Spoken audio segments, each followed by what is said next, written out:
नमस्कार, TV9 मराठीमध्ये आपलं स्वागत आणि बातमीपत्रात आता घेणार आहोत गावखेड्यातील महत्त्वाच्या बातम्यांचा वेगवान आढावा. 36 जिल्हे 50 बातम्यांमधून.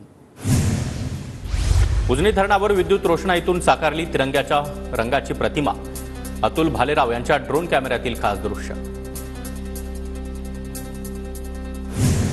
भुसावळमधील हतनूर धरणाचे 8 दरवाजे उघडले. हतनूर धरणामधून 35,000 क्युसेक तापी नदी पाण्याचा विसर्ग.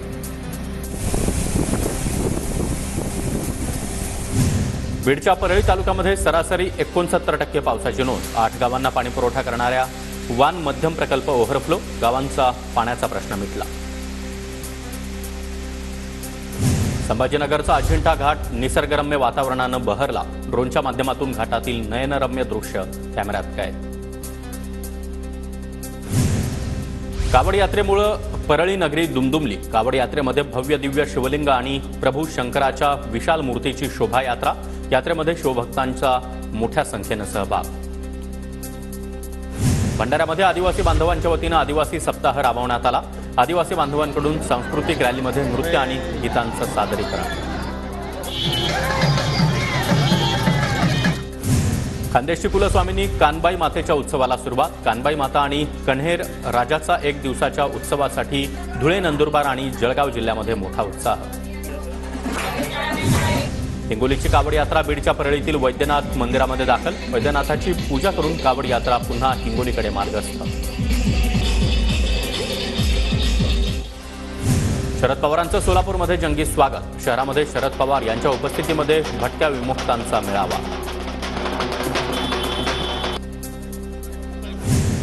यवतमाळच्या वणी विधानसभा मतदारसंघामध्ये काँग्रेसची शेतकरी न्याय यात्रा. काँग्रेसचे युवा नेते आशिष फुलसंगे यांच्या नेतृत्वाखाली यात्रा सुरू. 11 ऑगस्ट ते 22 ऑगस्ट पर्यंत यात्रा असणार. धाराशिवच्या परंड्यामध्ये राष्ट्रवादी, भाजप आणि ठाकरे गटाच्या कार्यकर्त्यांचा शिंदे गटात प्रवेश. आरोग्यमंत्री तानाजी सावंत यांच्या उपस्थितीमध्ये शेकडो कार्यकर्ते शिंदे गटात दाखल.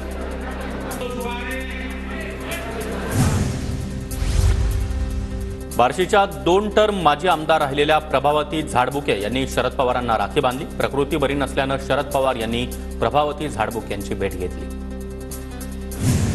बार्शीतील मेळाव्यामध्ये शरद पवारांच्या व्यासपीठावर भगीरथ भालके यांची उपस्थिती. भगीरथ भालकेंनी मेळाव्याला उपस्थिती लावल्यानं चर्चांना उधाण.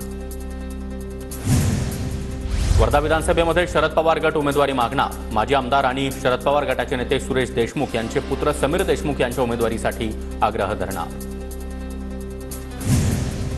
चंद्रपूरमध्ये पार पडली ओबीसी गोलमेज परिषद. परिषदेच्या माध्यमातून ओबीसी समाजातील विविध घटकांच्या मांडण्यात आल्या मागण्या. जळगावात कोळी समाज बांधवांची बैठक संपन्न. समाजाच्या विविध मागण्यांसाठी मुख्यमंत्री एकनाथ शिंदे जळगाव दौऱ्यामध्ये उपमुख्यमंत्री अजित पवार यांच्यासह भेट घेणार. अमरावतीच्या परतवाडा धारणी रस्त्यावर दुचाकीस्वाराचा अपघात. माजी खासदार नवनीत राणा यांच्याकडून अपघातग्रस्ताला मदत. नाशिकमधील भगूर देवळाली रस्त्याची चाळण. जागोजागी खड्डे पडल्यानं नागरिकांचे खड्ड्यात बसून जनआंदोलन. प्रशासनाविरोधात जोरदार घोषणाबाजी. यवतमाळमधील घाटंजी नगर परिषदेचे मुख्याधिकारी मोट्टेमवार यांची तात्काळ बदली करण्यासाठी जिल्हाधिकाऱ्यांकडे तक्रार. शहरातील करोडोची जागा राजकीय नेत्याच्या संस्थेला दिल्याचा महेश पवार यांचा आरोप. बीडच्या आष्टीमधील कडा सहकारी साखर कारखाना सुरू करण्याच्या मागणीसाठी आंदोलन. सलग 3ऱ्या दिवशी शरद पवार गटासह कारखान्यातील कामगारांचं धरणं आंदोलन.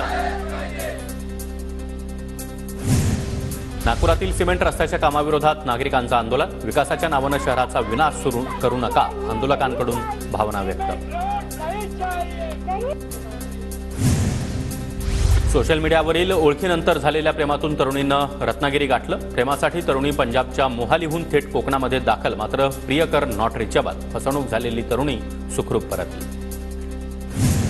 चाळीसगावमध्ये पावसानं पाठ फिरवली. तालुक्यातील सिंचन प्रकल्प तळाशी. पावसानं पाठ फिरवल्यानं शेतकऱ्यांची चिंता वाढली. रत्नागिरी लांजा तालुक्यातील न्यू इंग्लिश स्कूल आणि तुकाराम शेटे कनिष्ठ महाविद्यालयाकडून जवानांसाठी पाठवण्यात आल्या राख्या. शालेय विद्यार्थिनींनी जवानांसाठी बनवल्या 2,500 राख्या. लातूरच्या उदगीरमध्ये नवीन परिवहन कार्यालयाचं उद्घाटन. उदगीर परिवहन विभाग आता MH55 क्रमांकानं ओळखला जाणार.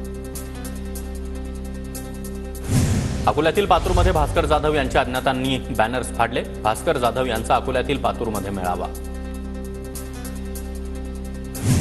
भंडाऱ्याचे शिवसेना आमदार भोंडेकर यांचे भावी मुख्यमंत्री म्हणून बॅनर्स लागले. मध्यरात्री लावलेले बॅनर सकाळ होताच हटवल्यानं चर्चांना उधाण. धाराशिवच्या तुळजापूर तालुक्यातील नळदुर्ग इथं हिंदू संघटनांचा मोर्चा. गोहत्या बंदीच्या कायद्याची अंमलबजावणी करण्याची मागणी. पालघर जिल्ह्यातील वाढवण बंदर समृद्धी महामार्गाला जोडण्याचा प्रस्ताव. इगतपुरी ते चारोटी असा 90 किलोमीटरचा महामार्ग MSRDC बांधणार, तर चारोटीपासून वाढवण बंदरापर्यंतचा 35 किलोमीटरचा रस्ता राष्ट्रीय महामार्ग प्राधिकरण बांधणार. वर्धा जिल्ह्यामध्ये विशेष मतदार नोंदणी मोहिमेला सुरुवात. नवमतदारांनी जास्तीत जास्त नोंदणी करण्याचं जिल्हाधिकारी राहुल कर्डिले यांचं आवाहन.